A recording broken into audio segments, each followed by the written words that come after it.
Bună, suflete frumoase! Bine ați revenit la mine pe canal. Numele meu este Doinița și reprezint acest canal de handmade pentru toată lumea care dorește să-și îmbunătățească stilul de lucru. Vreau să-mi cer scuze vechilor mei abonați că nu am mai apucat de destul de mult timp să mai postez ceva la mine pe canal. Am avut o perioadă foarte aglomerată și practic nu am mai avut timpul necesar pentru a posta ceva. Sper să revin în forță. Eu asta îmi doresc. Am idei, spun eu, interesante pentru voi toți. Și sper să reveniți la mine pe canal constant, la fel de des cum revin eu cu videoclipuri. Dacă ești nou la mine pe canal, atunci îți doresc bine ai venit. Sper să găsești conținut interesant și valoros pentru tine. Sper să te ajute. Dacă aveți idei, îmbunătățiri, sunt gata să le ascult. Bun, și ca să nu mai lungim mult treaba, aș vrea să trec direct în pâine, cum se spune, și să vă arăt o tehnică nouă de a pune ață pe andrele, cum se zice, iar această tehnică este super interesantă, super ușoară și super frumoasă, ușoară după ce te înveți cu ea, dar ce vedeți voi aici este ce este elastic, da? 1 pe 1 și dă această elasticitate de care uneori avem nevoie. De exemplu, sus când ne creăm gulerul sau jos la manșete. Vedeți? Creează această frumoasă margine care pur și simplu merge, se continuă frumos cu lucru. Da? Vom face astăzi o mustră împreună, asta pentru că eu vreau să fac un cardigan pentru mine. Am descoperit în ultima perioadă că îmi place să port cardigane, o bluză subțire sau un maiouț, un tricou și un cardigan ca să-mi țină de lucru. De exemplu, vă arăt astăzi cum să încheiem lucru. Are tot așa un pic de elasticitate, bineînțeles că mă ajută și acest fir. Acesta este un Alize Super Lana Classic cu 75% acril și 25% lână. El este o culoare roz, numărul 271, l-am mai vechi la mine în cămară. Și l-am lucrat cu andrele de 3,5 mm. Nespălat am avut în 2,5 cm, adică într-un inch, 5,5 ochiuri și tot așa într-un inch, în 2,5 cm, am avut 8 rânduri. Deci 5,5 ochiuri pe 8 rânduri. Hai să măsurăm acum după ce l-am spălat, pentru că acesta este spălat. Sunt chiar curioasă cu cât ni s-a modificat rândul. Dacă nu vedeți, îmi pare rău. Dar nu trebuie să vedeți voi, trebuie să citesc eu cum trebuie ochiurile, nu? Bun.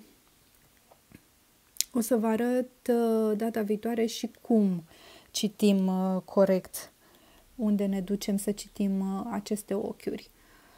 Bun, deci într-un inch am 1, 2, 3, 4, 5. Deci mi s-a mărit cu 0,5 ochiurile pe 2,5 cm. Și la rânduri, ia să vedem, sunt chiar curioasă. Ok. 1, 2, 3, 4, 5, 6, 7,3. Deci tot așa s-a mărit în urma spălatului. Ok, hai să începem cu proiectul meu. Întotdeauna, înainte de a începe proiectul, ce facem? Ne facem o mostră. Este importantă? Sigur că este importantă. De ce este importantă? Păi, în primul rând, fiecare are stilul său de lucru. Unele dintre noi lucrăm mai strâns. Eu lucrez un pic mai strâns. Altele lucrează mai lejer. Sunt mai relaxate. Nu știu. Chiar dacă folosesc același fir, aceleași andrele, bineînțeles, și andrelele își pun un pic cuvântul în rezultatul final. De ce? Dacă lucrezi mai lejer, este recomandat să folosești andrele de lemn sau din bambus sau tot ce este din acest material holz. Holz este... Am început să vorbesc mai german. Din lemn, da? Față de cele din metal, da? Pentru că pe metal ele alunecă mult mai ușor, da? Ochiurile alunecă mult mai ușor, iar pe material de lemn, da? Ele nu vor aluneca atât de ușor, deci stau un pic mai strâns. Mie îmi place să folosesc aceste andrele, le folosesc, bine, astea sunt pentru ciorapi, dar în general folosesc în ultima perioadă numai din lemn. Pentru proiectul meu e foarte important să folosiți aceeași ață din proiectul pe care vreți să-l faceți, și am ales un Drops Air Mix. Conține, este lână cumpărată de mine, deci nu mi-a dat nimeni nicio lână cadou, aș vrea eu. Este lână cumpărată de mine. Ei spun să folosim ace de 5 mm. Mă rog, ne dau ei asta, măsurătorile lor, vedem dacă ne ies la fel. Ne spun că un ghem în 50 de grame are 150 de metri. E foarte important și asta, măsurătoarea aceasta în proiectul nostru.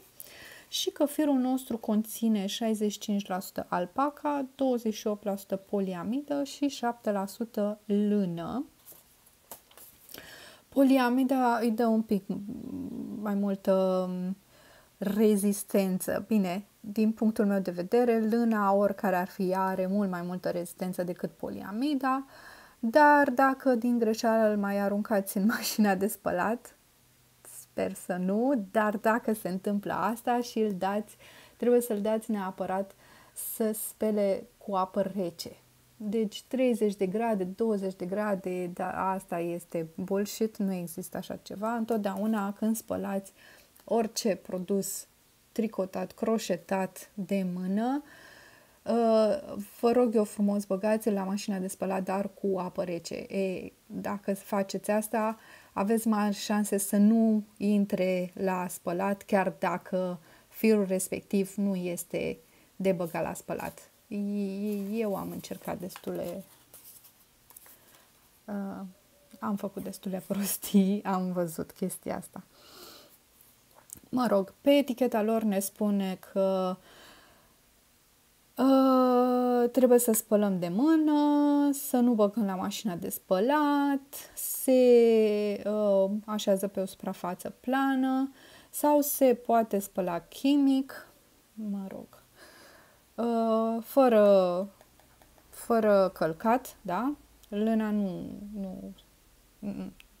nu. Și fără să folosim înălbitor sau balsam, da? Iarăși este foarte important.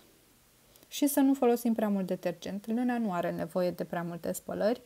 Ca să vă întrețineți lâna foarte bine și să nu o spălați atât de mult, adică produsul finit să reziste cât mai mult timp, atunci vă recomand din când în când faceți baie să puneți produsul final pe un un cârlig, ceva, da? Ca și cum l-a pune în dulap și de la aburii din spălat, lâna se curăță singură, pentru că are această proprietate. De-aia îmi place să port lână. Are această proprietate, din când în când lăsați-le afară la aer, da, pe umerașe, la aer, să ia aer, să se aerisească. Lâna are această posibilitate de a se autocurăța singură, ceea ce nu se întâmplă cu produsele din acril. Bun, aceasta este culoarea. Este este foarte moale, foarte, foarte moale. Mie îmi place mult, mult, mult de tot, da? El pare mare. Ia uitați ce frumos este. Super tare. Mie îmi place foarte mult. Bun. Hai să vedem. Bun. Ce am nevoie pentru acest proiect? Da, pentru această mostră am nevoie de firul meu și de 2 andrele. Sau andrele circulare. Eu folosesc în acest moment andrele pentru ciorapi. Foarte mișto este că nu mai trebuie să calculez cât fir am nevoie, cum facem în mod normal, da? Am nevoie doar să încep primul ochi. Și cum începem în mod normal? Luăm lâna cu firul care se începe în mâna dreaptă. Prin mâna stângă îl trec pe sub degetul arătător, apoi pe sub degetul mare și mi-am format aici buclă. Țin strâns și apoi trec andreaua prin bucla de pe degetul mare, întorc să văd degetul arătător, îmi trec pe sub ochiul acesta și apoi din bucla creată o trec pe sub bucla de pe degetul arătător. Mi-am creat primul ochi. Super! Apoi trec andreaua cu bucla creată în mâna stângă, mâna dreaptă o să am pe degetul arătător, mâna stângă o să am pe degetul arătător andreaua cu bucla și firul meu. Îmi iau cealaltă andrea în mâna dreaptă și trec andreaua din față în spate, prin buclă, dar asta este doar prima buclă, printre ochiuri, da? Printre piciorușe. Mă duc din față în spate, prind o nouă buclă și o trec prin ochi. Apoi o pun fix așa răsucită pe andrea. Apoi, acesta este un ochi pe față. Acum trebuie să creăm ochiul pe dos. Ce fac? Trec firul din spate în față, mă duc cu andreaua din spate printre cele 2 ochiuri, nu printre piciorușe, printre cele 2 ochiuri, da? Deci eu aici sunt printre cele 2 ochiuri, din spate în față. Da? Așa trebuie să am. Să văd piciorușele. Și trec cu un deget ajutător, creez o buclă și o trec printre cele 2 ochiuri, creând astfel o altă buclă. Ce fac? O pun iarăși răsucită pe andreaua din partea stângă. În acest moment am 3 ochiuri pe andrea. 1 pe față, 1 normal, bucla noastră inițială, ochiul pe față și ochiul pe dos. Vreau să creez acum ochi pe față. Iau firul din față, îl duc în spate. Introduc andreaua din față în spate printre cele 2 ochiuri create, având aceste 2 bucle piciorușe în fața ochilor mei. Iau iarăși bucla pe andrea, o trec printre cele 2 ochiuri. Și apoi vedeți că se pivotează foarte ușor noua buclă de-a noastră creată. O trec răsucită înapoi pe Andreea. Acum am 4 ochiuri. Mi-am creat ochi de față. Așa arată ochiul de față. Da? Acum trebuie să creez ochi de spate. Adică iau ața, o pun în față, introduc Andreaua din spate în față printre cele 2 ochiuri ca să văd buclele și iarăși creez un nou ochi. Merg în continuare până creez atâtea ochiuri de care am nevoie. Ne vedem imediat. Eu am creat 24 de ochiuri. Andreaua este destul de mică și pentru că voi calcula în 2,5 cm, nici nu mă oposesc să fac mai multe. Este și un fir destul de scump. Nu vreau să îl consum prea mult. Bun, haideți să vă arăt cum să executăm și această margine frumoasă, da? După cum puteți vedea, am aici o margine super frumoasă. Este potrivită când facem cardigane și creăm și marginea aceea, cum se numește, betelia, da? Unde punem nasturii, dacă vrem să punem nasturi, whatever, ce model punem. Dar pentru o margine de ochi, eu zic că este super frumoasă, mie îmi place. Se răsucește puțin, pentru că este și firul de așa natură, dar mie îmi place foarte mult. Bun, hai să vedem cum facem asta.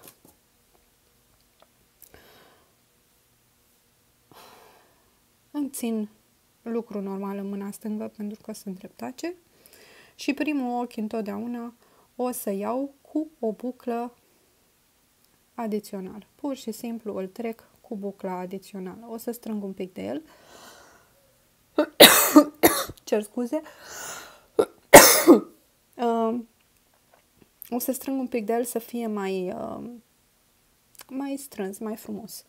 Și apoi ne uităm. Vedem că primul ochi, ochiul acesta este un pic mai în spate. Asta înseamnă că este un ochi de dos. Și atunci îl voi lucra pe dos. Următorul este în fața noastră. Îl voi lucra pe față. Dos, față. Dos, față.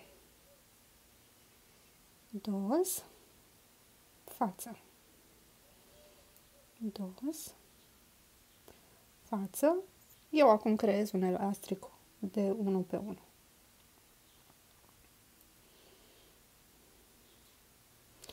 Nu știu, îmi place cel mai mult. De ce? Habar n-am. Preferință personală.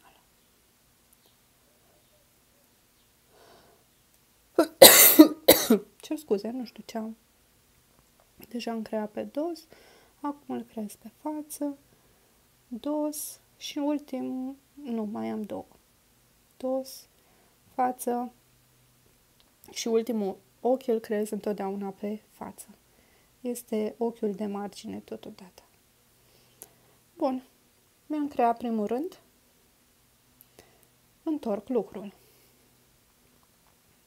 Ochi de margine. Îl lucrez ca pe celălalt. Pur și simplu îi adaug o buclă pe care o țin destul de strâns. Și apoi, ce ochi am aici? Ochi de dos. Îl lucrez pe dos. Ce ochi am aici? Ochi de față. Îl lucrez pe față. Dos, față. Dos, față. Dos, față. Totdeauna mă uit ce ochi am și îl lucrez exact așa cum este.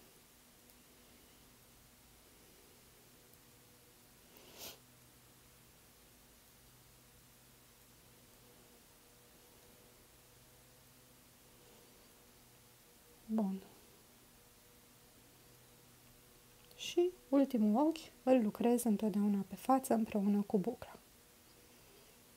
Întorc lucru, mai lucrez un rând cu voi și apoi mai lucrez câteva singura. Și voi singuri, bineînțeles, sper că faceți asta împreună cu mine. Iarăși îi adaug primului ochi o buclă, ce ochi am aici, de dos, îl lucrez frumos pe dos. Pe față, pe dos, pe față. Bun. Mai lucrez câteva rânduri și apoi revin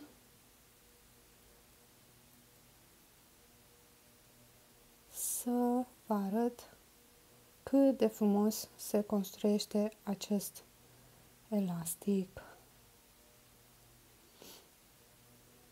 Iarăși sunt la ultimul ochi și îl lucrez împreună cu bucla lui. Bun. Ia uitați.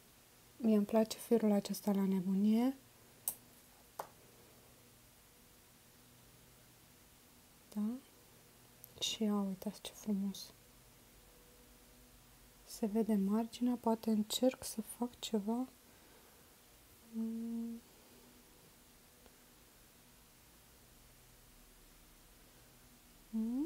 Se vede mai bine? Ia uitați ce frumos se vede.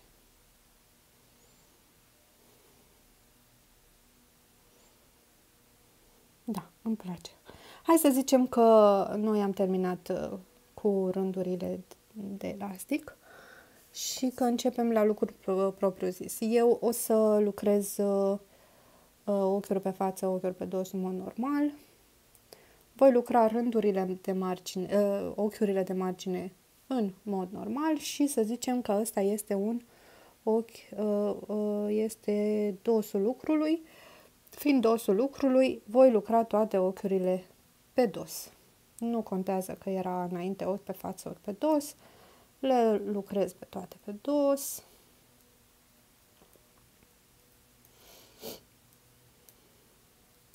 Nu vă spun că eu deja am mai învățat o metodă de a lucra ochi pe dos, nu numai așa. Știu că noi îl facem, introducem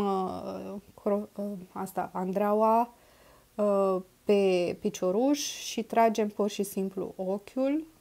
Eu acum nu-l mai lucrez așa, introduc andreaua și creez o buclă și apoi dau drumul.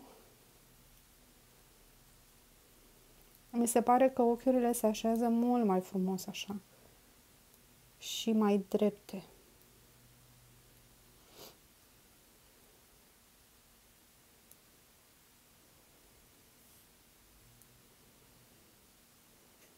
Sunt la ochiul de margine și le lucrez împreună. Bun. Acum am rânduri doar pe față. Da? Pentru că eu vreau să văd câte ochiuri în 2,5 cm sau într-un inch creez. Iar ochiul pe față lucrez din față în spate. Chiar dacă lucrez cu rânduri dus întors, eu le lucrez pe toate la fel. Nu trebuie să-mi schimb configurarea creierului pentru a crea altfel de bucle. Bun. Bun. Și voi continua așa cu lucru până îmi creez dimensiunea de care am eu nevoie. Bun. Eu o să continui să lucrez. Vreau să vă mai arăt ceva. Eu mă folosesc de un caiet pe care l-am creat eu special pentru mine. Bineînțeles că îl găsiți și voi pe Amazon. Dacă nu aveți posibilitatea de a comanda pe Amazon, puteți să spuneți mie dacă îl doriți, bineînțeles, și vi-l trimit eu prin poștă. Da, este creat de mine. Conține frumos prima pagină. Mi-am scris aici numele și, mă rog, adresa, dacă cumva îl pierd. Conține în special pagini libere, dar este special conceput pentru proiectele noastre. Și am o pagină cu proiectul meu. Aici mi-am trecut, numele proiectului este mostră, denumirea firului folosit, ce conține, culoarea și lotul, dacă cumva rămânem fără și dorim să cumpărăm și nu mai avem eticheta, atunci găsim pur și simplu aici scris ce ace am folosit, ce dimensiuni are produsul meu, mostra mea nespălată și spălată. Mai știți câte? Deci în 2,5 cm aveam 5 ochiuri și 7 rânduri și 7 rânduri. Eu o să o scriu aici. Când se usucă, o să capsez aici, îi pun o capsă, 2. Și atunci când voi avea nevoie de aceste măsurători, dacă folosesc, de exemplu, la un alt proiect, am mai mult fir și îl folosesc pentru un alt proiect, atunci găsesc toate detaliile aici, nu mai trebuie să fac o altă mostră de fiecare dată, să pierd timp, măsurători și toate cele. Bun, dacă v-a plăcut ce v-am prezentat astăzi, nu uitați să dați like, subscribe, să-mi comentați. M-aș bucura foarte tare să găsesc comentariile voastre în josul paginii. De asemenea, dacă vă bucurați că am revenit, vă doresc o zi extraordinară, aveți grijă de voi, sunteți suflete super frumoase, aveți grijă de sufletul vostru pentru că este singurul lucru de preț pe care îl aveți. V-am pupat și pe data viitoare! Pa, pa!